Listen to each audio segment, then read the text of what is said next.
Centuries ago, they gave birth to the legend of a magical, massive giant named Finn McCool.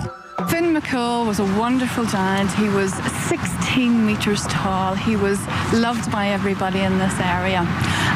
People years ago didn't understand how the causeway was made, so they came up with the idea that Finn McCool the giant made it. So he lived here with his wife Una and his son Ashing. Una McCool, Finn's wife, was not a giant. In fact, she was a beautiful local girl, a typical scenario in many folk tales where the giant is kind.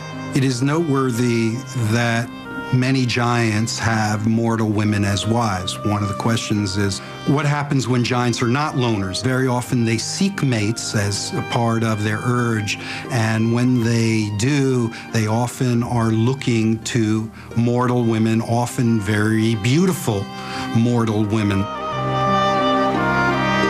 The Giant's Causeway is on a piece of Irish land that is only 20 miles across the sea from Scotland. It's the proximity between the two nations and a rivalry that goes back centuries that many believe sparked the story of how the Giant's Causeway was built and destroyed. One day, Finn was going for a walk and he heard about the Scottish giant Benandonner. And the Scottish giant was showing off, saying he was bigger and better than Finn McCool. And he said he was going to come over here and steal away all of Finn's possessions and take away all of his land. So as you can imagine, Finn was absolutely annoyed about this, completely bad-tempered. The legend said that Benandonner had begun to build a causeway in order that he could come across and fight Finn McCool and put an end to their rivalry forever. Finn, hearing of this, began to do exactly the same from here in North Antrim. The two met in the middle, and there was a massive fight between the two of them, in which the causeway was scattered. So what we have today is this, the beginning of the causeway here, the Atlantic Ocean in the middle, and then on the other side in Scotland, in the island of Staffa, we have the other side of the causeway. Another popular version of the story shows the wit and cunning of Finn McCool and adds a little Irish humor to the dark giant's tale. In this story, Finn builds the long causeway to Scotland to challenge Benandonner. But so exhaustive was that work that he came back and promptly fell asleep, and was sleeping a fine sleep when the other giant from Scotland decided to come over the causeway. And Finn's wife woke up and heard the giant approaching, and the giant came steaming ashore, crying out, "Where's that coward McCool? I'll battle him now." So Una came up with a wonderful plan. She was a very clever lady. And what she did was she ordered Finn to get into the cot. She put a little bonnet over his head and he pretended to be the baby. Benandonner comes across to North Antrim and finds Finn's wife with the baby in the cradle. "Where's Finn McCool? Where's Finn McCool?" And Una says, "He's left me with the baby." And he says, "That's a very fine baby."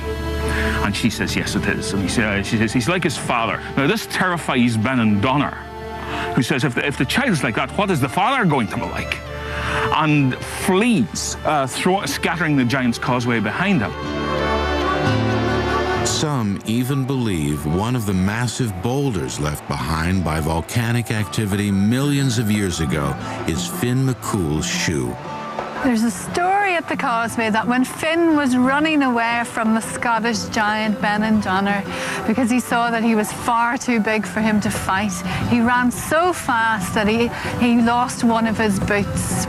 And this boot can now be found here at the causeway, and this is it, the 16-metre giant's boot. We have actually had a forensic anthropologist who has studied the boots and measured the boots and the width, the length, the height of the boot, and has worked out the size that Finn McCool's feet would have been size 95. The tale of Finn McCool was able to thrive because of the rich tradition of Irish storytelling. But the Emerald Isle is not the only place where legends of giants have taken root. The tradition of the American tall tale giant is a completely different tradition. Paul Bunyan is probably the best one to take a look at. Paul Bunyan was a leader of men, certainly larger than life. With one swing of the axe, he could cut 40 acres. The stories of this rugged individualist gave countless men in a dangerous profession an immortal frontiersman to look up to. You're watching Giants, Friend or Foe, on the History Channel. The legends of giants have haunted mankind since storytellers first told tales. You can find giant stories in almost every culture. And there's kind of a base myth that links these stories together, and that's the idea that there was an older race. In a time before time, the world was populated by a race of giants, and that when the human race came, they had to do battle with the giants to find their own place in the world. The rock formations of the American desert Southwest are some of the most massive and remarkable works of nature on the planet. Modern science can explain away these towering boulder tapestries by citing volcanic activity that occurred here 1 million years ago. But to the native people who once walked these lands, these rocks are what is left of a race of giants. The Pawnees believe that before there were men, there were these race of giants, and there was a great creator, but the giants did not believe in that creator. And as a result, the creator distributed their remains in the landscape as stone mountains and hills. Obviously, mountains are a big aspect in giant stories, and so many giant stories take place in the mountains. And all we have to do is look around us at the mountains here and see that it would be easy for early man to imagine giants inhabiting these mountains. But as the American continent became settled and European science could explain the existence of rock formations and other natural phenomena, the legends of giants began to change.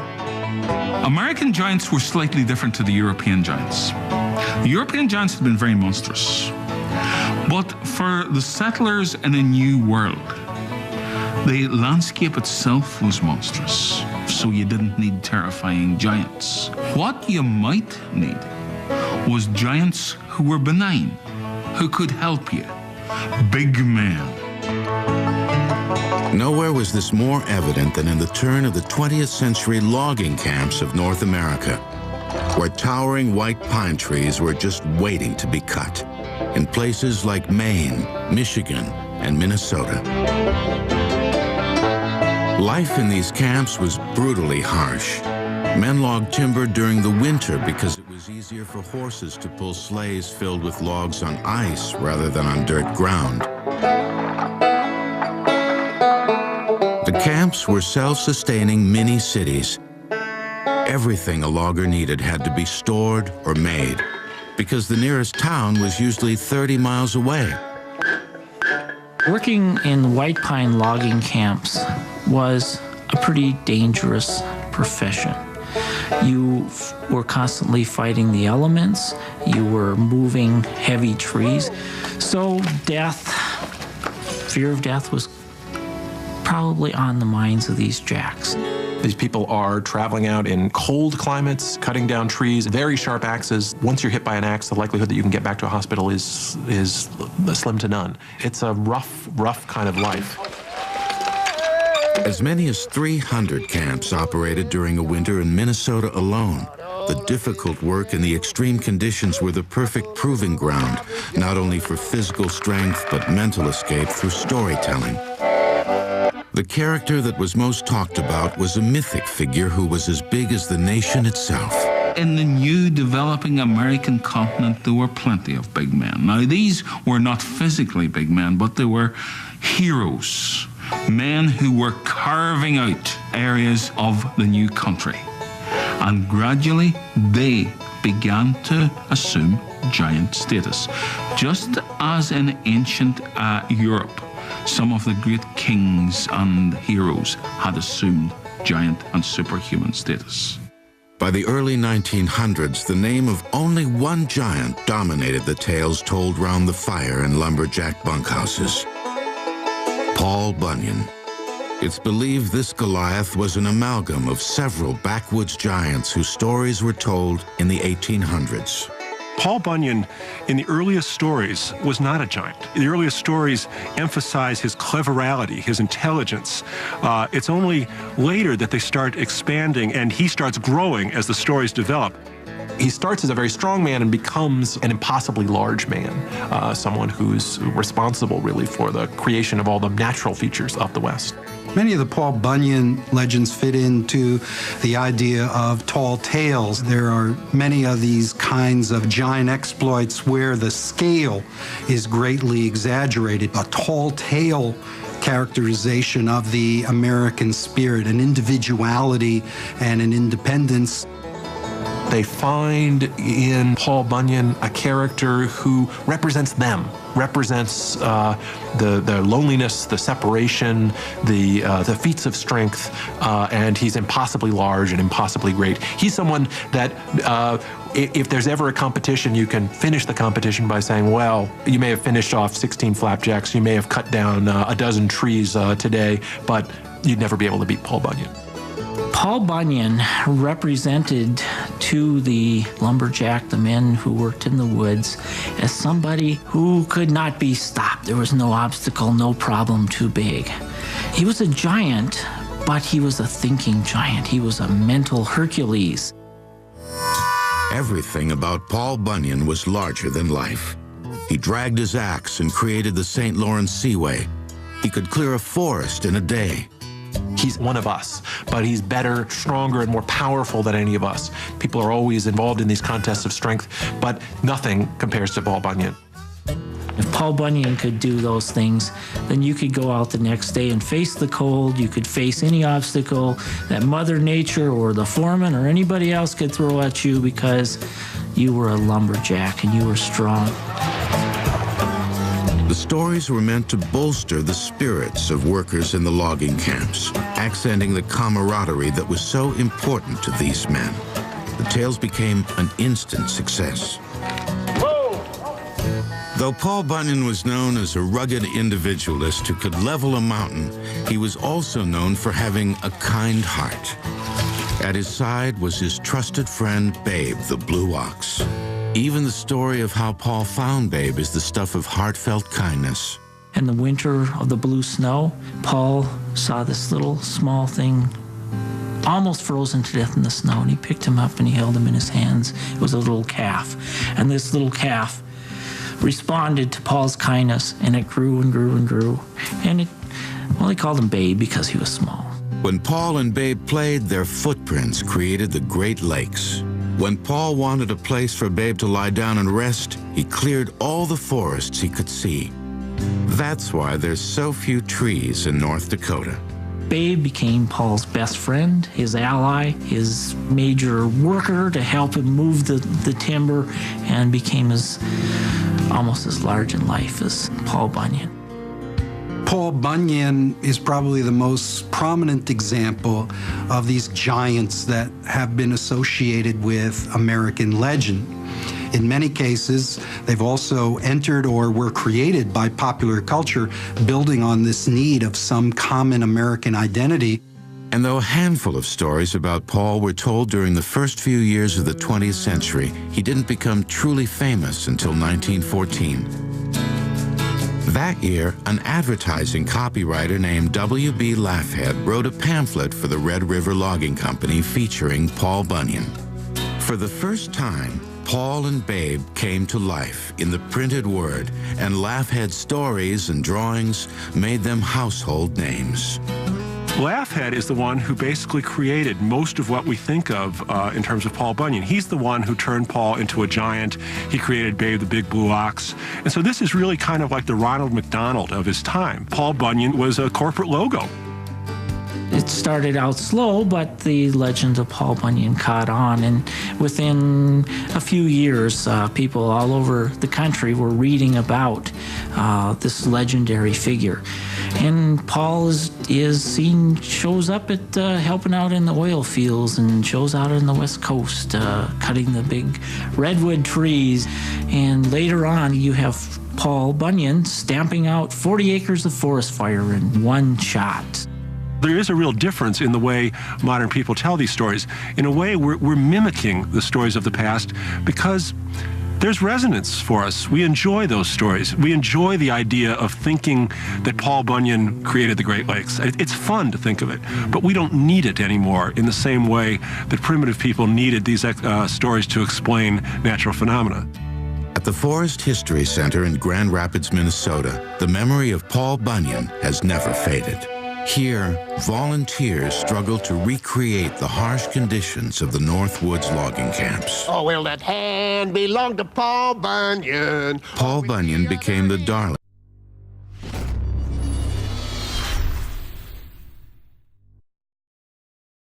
of songwriters who penned wild tales of the giant and how his mighty acts changed the face of the nation. The soundtrack that keeps the work moving is gleaned from the pages of the past, when lyrics of Paul Bunyan's deeds helped inspire loggers during the long, frigid winters. Inside all the lumberjacks, I think there's a little bit of Paul Bunyan. And Paul Bunyan didn't die. Paul Bunyan lives on. Unlike a lot of our folk heroes, our giants, when you hear the distant thunder, that's not thunder, that's Paul Bunyan and Babe. They're playing, they're romping up there. They still exist in our minds and our hearts.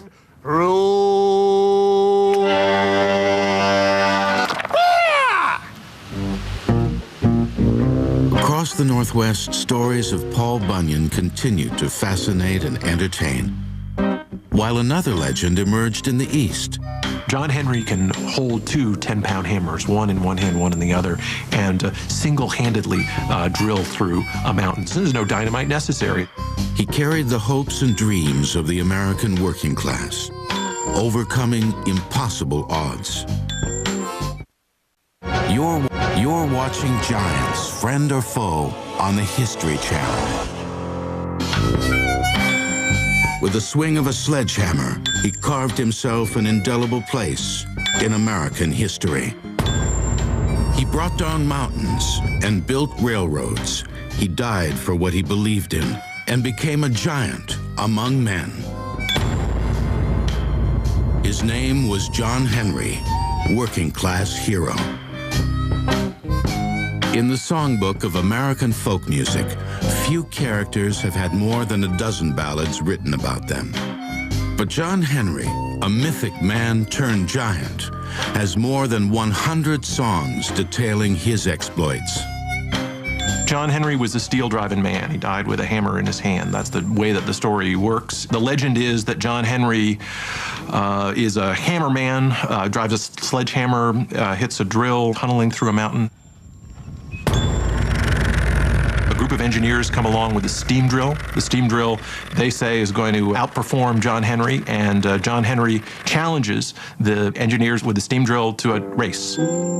It speaks especially to the conflict of industry and the displacement of humans. The legend of John Henry was born in the mountains of West Virginia in the decade following the American Civil War.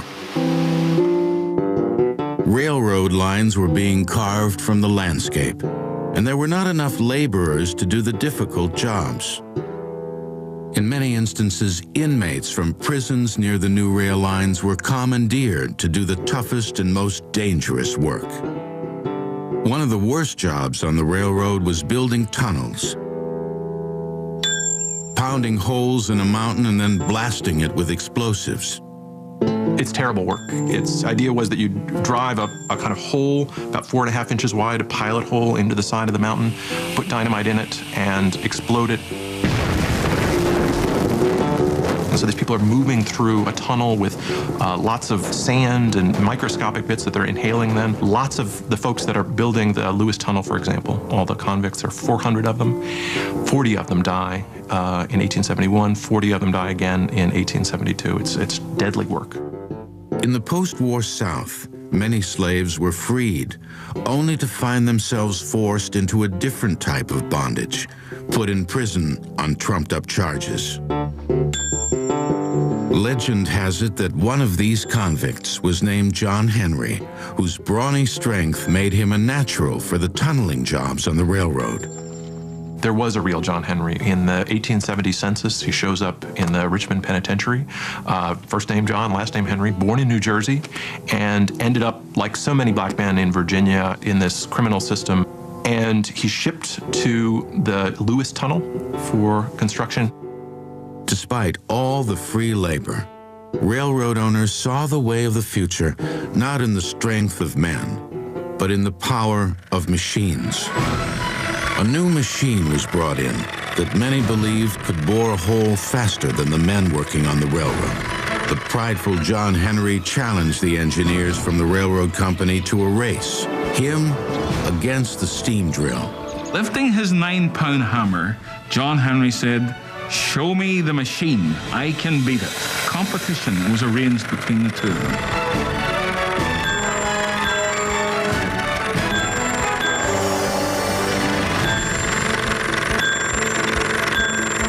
John Henry was actually able to work faster than the steam engine, but he was so determined to defeat the machine, he collapsed from exhaustion and fell to his death. John Henry's heart cracked and he collapsed. After completing a feat of supernatural ability, superhuman ability, John Henry became a legend because he had died beating the machine and showing the triumph of the human spirit over the mechanized world.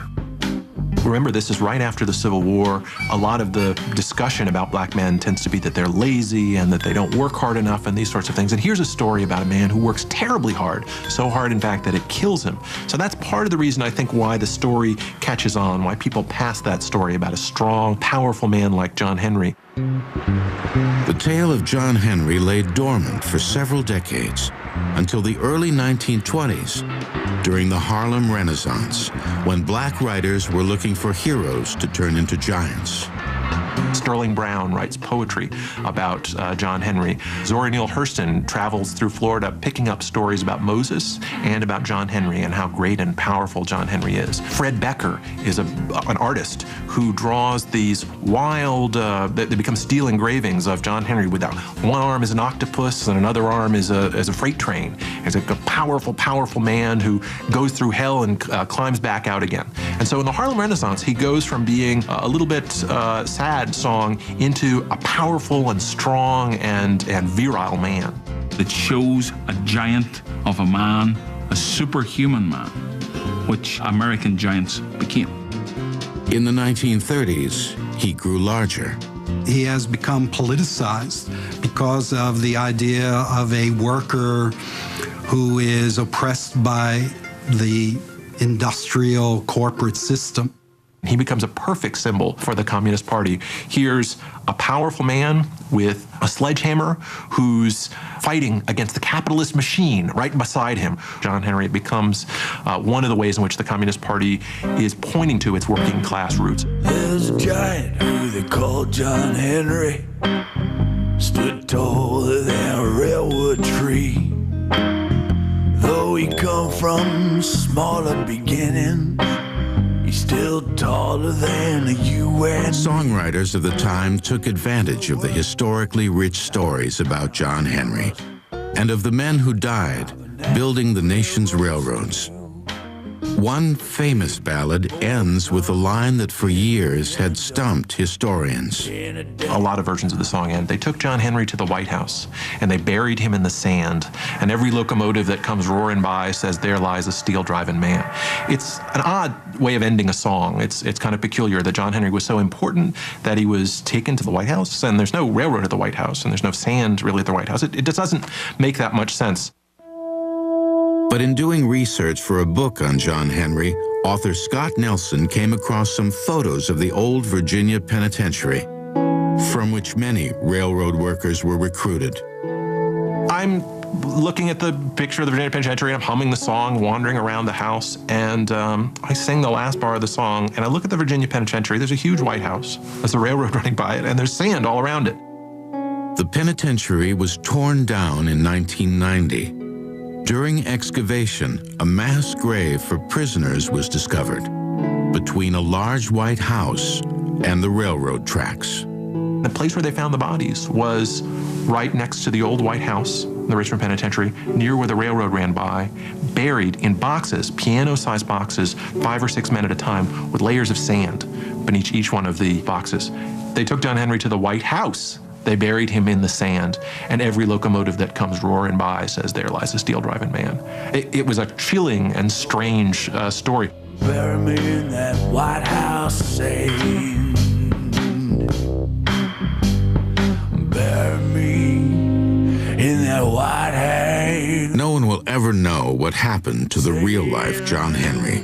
But one thing is certain, his legend will never die. If you've ever walked through a railroad tunnel, there's often water in the tunnel, and you can hear the water, and it sounds like a monster. Imagine people talking about that sound and saying, "That's John Henry. John Henry's not dead. You can still hear him hammering. That sound that sounds like a monster, that's John Henry."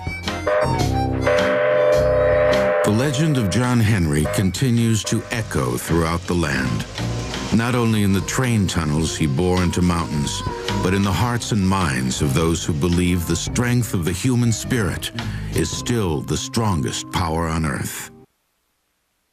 You're watching Giants, Friend or Foe, on the History Channel.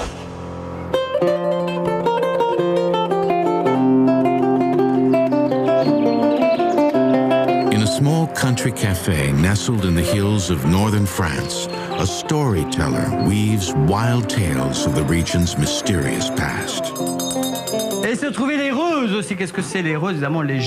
Ruses were the largest giants in the whole world, but they were very unhappy where they were. So they decided to take a trip around the earth. For the trip around the earth, they would take clumps of earth. And why clumps of earth? For a trip around the earth? This story is a little too down to earth, so let's do it again. One of the best love stories he tells is how his town named Cassel came to be. There are 2 large hills that make up this village, and locals have an explanation of how the hills got there. It is said that the land formation is what's left of 2 giants who fell dead here hundreds of years ago.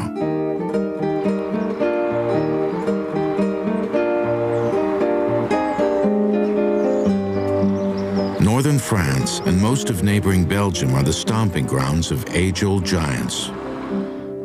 To the people living in this region, giants are more than just fictional characters to be celebrated.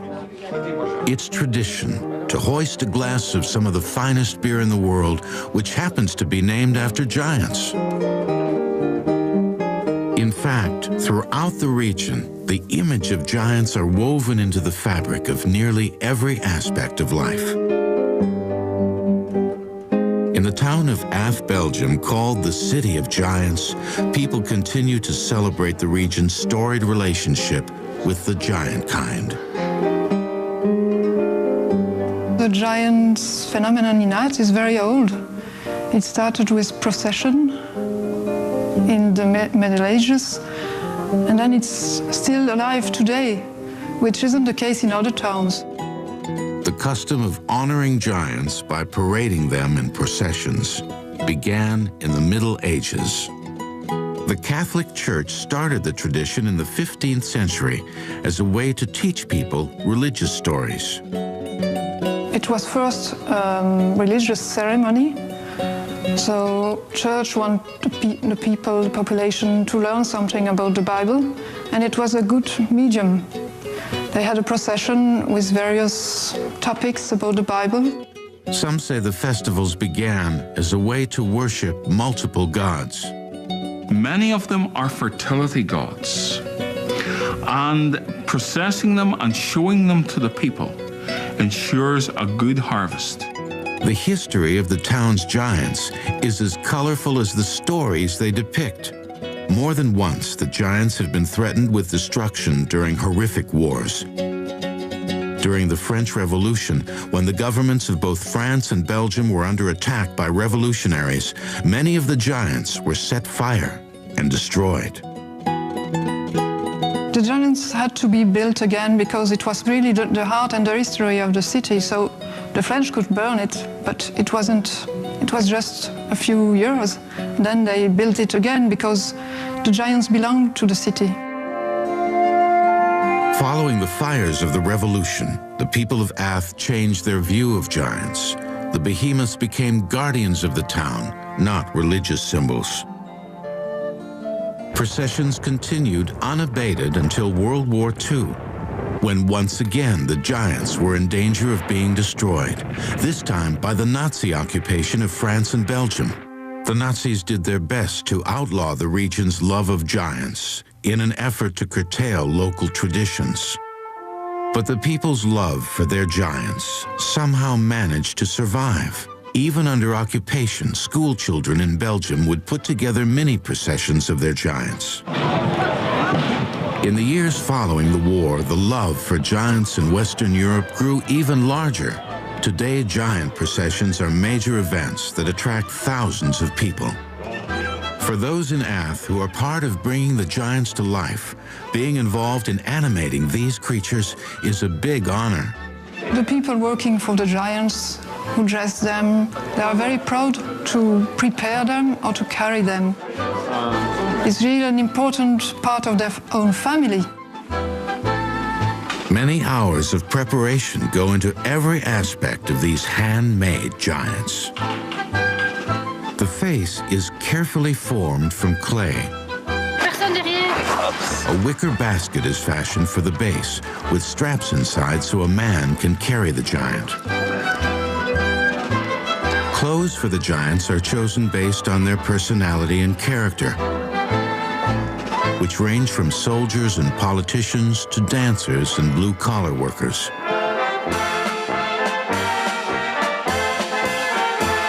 Usually, one man carries a giant through the town, though getting him into one of those rigs can be a bit tricky.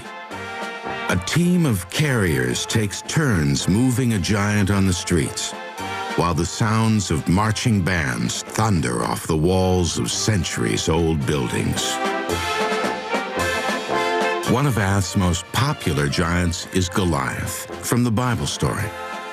There's a duel between David and Goliath that is depicted when a young boy from the town attempts to throw a beanbag through a small opening in the giant. In the Bible story, Goliath is very bad. He was defeated by David. So on the Saturday here, you also have a duel between Goliath and David, and everybody hopes that David will win. If David wins, then Goliath starts to dance, and everybody is quite happy about it. But the following day, the giant story is transformed. Instead of Goliath being a pagan champion of the Philistines, he's a symbol of the town's adoration of their giants. The next day, there is the wedding, and that's really a feast. Goliath has a wife, and everybody is very happy, is getting married, and there's a whole ceremony. So it's not the Goliath of the Bible then. It's somebody else. He symbolizes the city of Ath. Year after year, people from all over Western Europe pack the city to see the processions, carrying on a tradition they say will most likely live for another 500 years. Around the world and well into modern times, icons and images of famous giants not only taught important lessons, but had the power to sell canned peas. Ho, ho, ho. Green Giant. You're watching Giants, Friend or Foe, on the History Channel. Giants. In the modern age, they conjure up images ranging from monsters at the movies to advertising icons that sell canned peas. But the real-life counterparts of fictional giants are perceived in much different ways than what is seen on film and television screens. Since the age of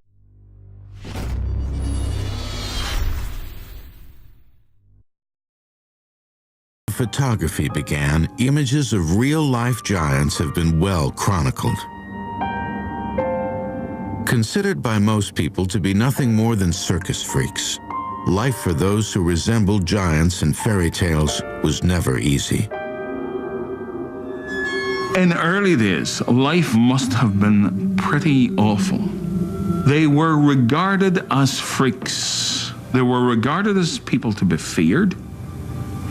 They were regarded as great curios. So I would assume that life, even for a modern giant, would be painful and pretty awful. One person who suffered in this existence was Robert Wadlow. He was born in 1918 in Alton, Illinois. I'm Robert Wadlow, 12 years old, and weigh 240 pounds, and I'm about 7 feet tall. As an adult, he stood 8 feet 11 inches, which makes him the tallest person in the history of the world. An overactive pituitary gland was the cause of Wadlow's huge size. Because he was so tall, his life was difficult, but he was always friendly and willing to talk about his height. The locals in Alton nicknamed him the Gentle Giant. By all accounts, he was a genial sort of fellow. But I also gather that he was given to periods of Great Depression, and he was actually living in great pain because of the bone ailments from which he suffered. And I suspect Wadlow himself would have suffered from a slight curvature of the spine, which made it very difficult for them to sit in a chair like this and be comfortable. Wadlow died in 1940 at the age of 22. Because his pituitary gland was heating his body like a blast furnace, he was unable to fight off an infection. The challenges faced by Robert Wadlow still afflict people of extraordinary size today. Though he is the child of normal-sized parents, George Mureshyan is 7 feet 7 inches tall. Like Wadlow, Mureshyan's height is the result of an overactive pituitary gland. Sometimes I grow over the summer, I grow like 6-7 inches. And when I go back to the school, my friends say, "Man, over the summer you grow so much." Giants of today are stars in places like the National Basketball Association and can make millions in product endorsements. Mureshyan is no exception.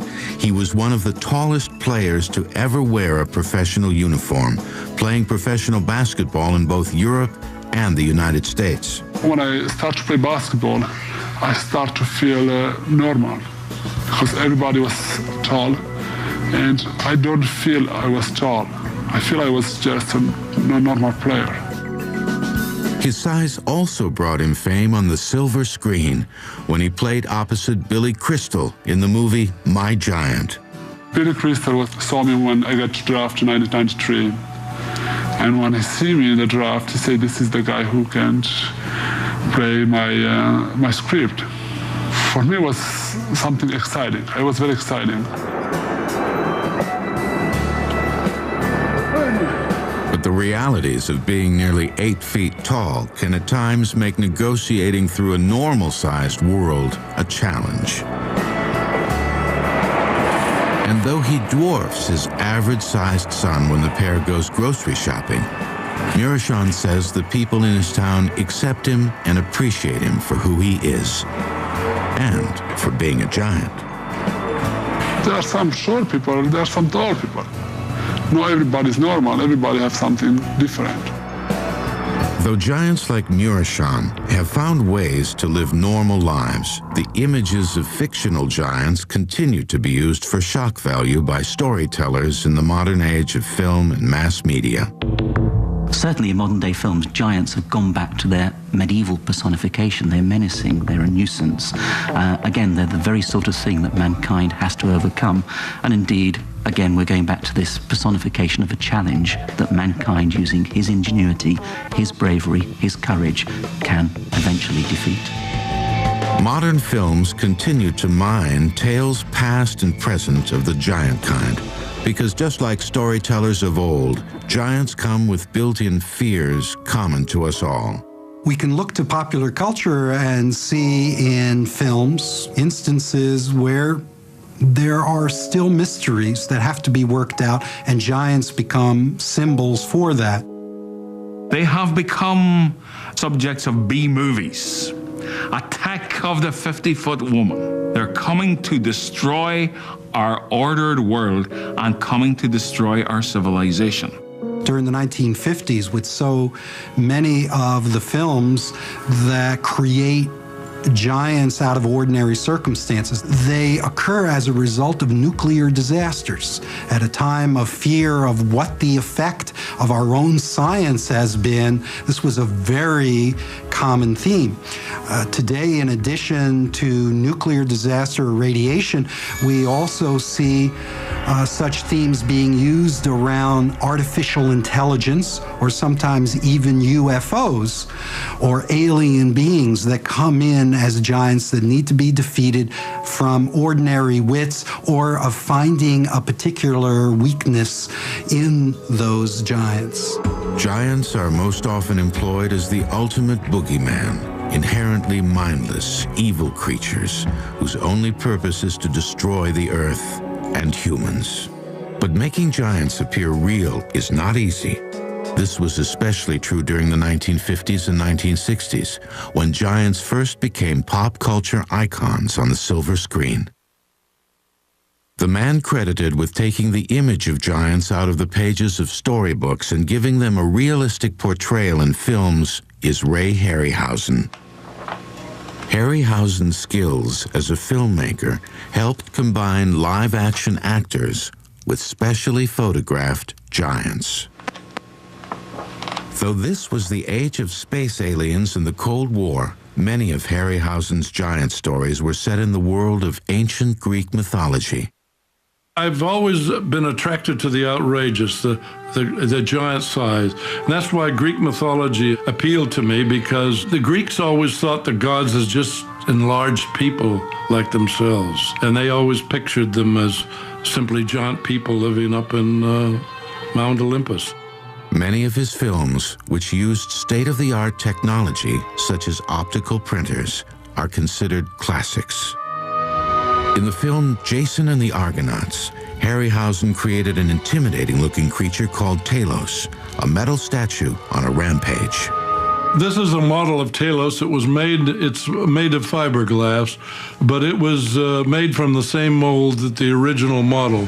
I had to make him jerky, and I got criticized for that as having some jerky animation in the picture.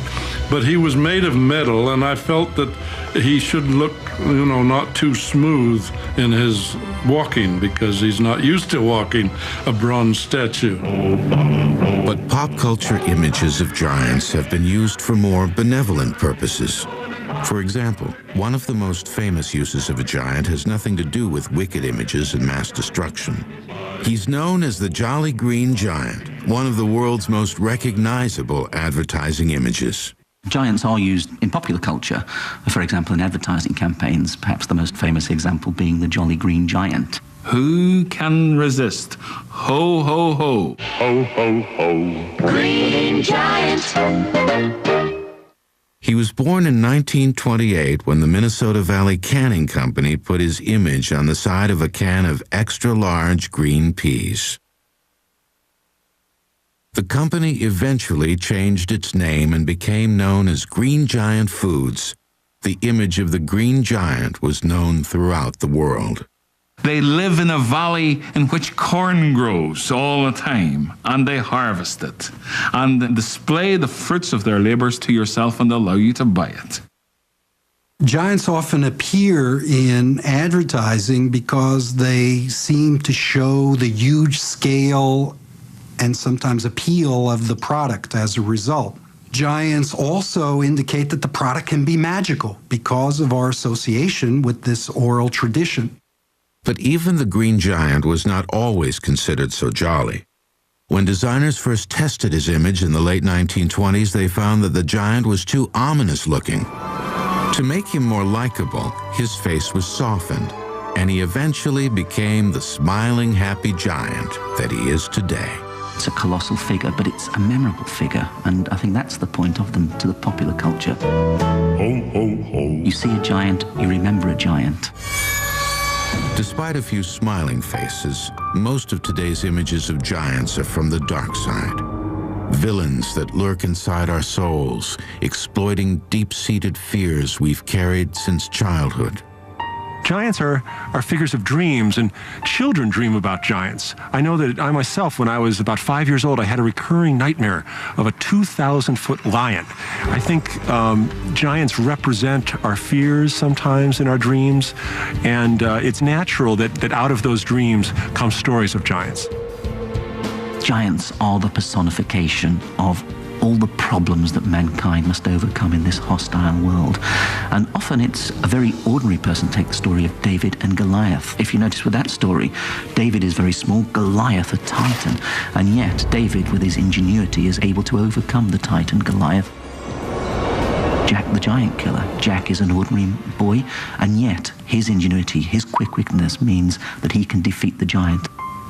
The moral is there is nothing, no problem that we cannot overcome with our courage and our ingenuity. Despite some who scoff that tales of giants no longer have a place in a modern world, those who study the stories say there will always be a home for the giant kind. One thing we can't escape is death, and giants question our own mortality. And so I think you're going to see stories about giants persist a long time, as long as people are born, grow up, and die. It's interesting, of course, how many characters from history become perceived as giants, and perhaps we can explain that with a modern example. One of the things that people often say when they meet Hollywood actors or rock stars is, "Oh, he's a lot shorter than I thought he'd be." And if you think back to the distant past, of course, our ancestors are hearing these stories of King Arthur, of Robin Hood, and the great things that they can overcome. So, of course, in their consciousness, these people are being perceived as giants. And perhaps if they were to meet Robin Hood, King Arthur, even Jack the Giant Killer, they might, in whatever the dialect of their day was, say, "Ooh, that King Arthur, he's a lot shorter than I thought he'd be." They still maintain the power to terrify us, but also they still retain the power to make us curious and buy whatever products they come to offer. They are tales that have captivated us for centuries, superhuman forces beyond explanation. We all have giants we have to conquer, and I think that will always be true of the human race. They are the shadows in the night to be feared, and the last hope in dire circumstances. They have prowled the earth since time began, and will continue to stalk us until the sun sets for the final time on the land of humans and giants.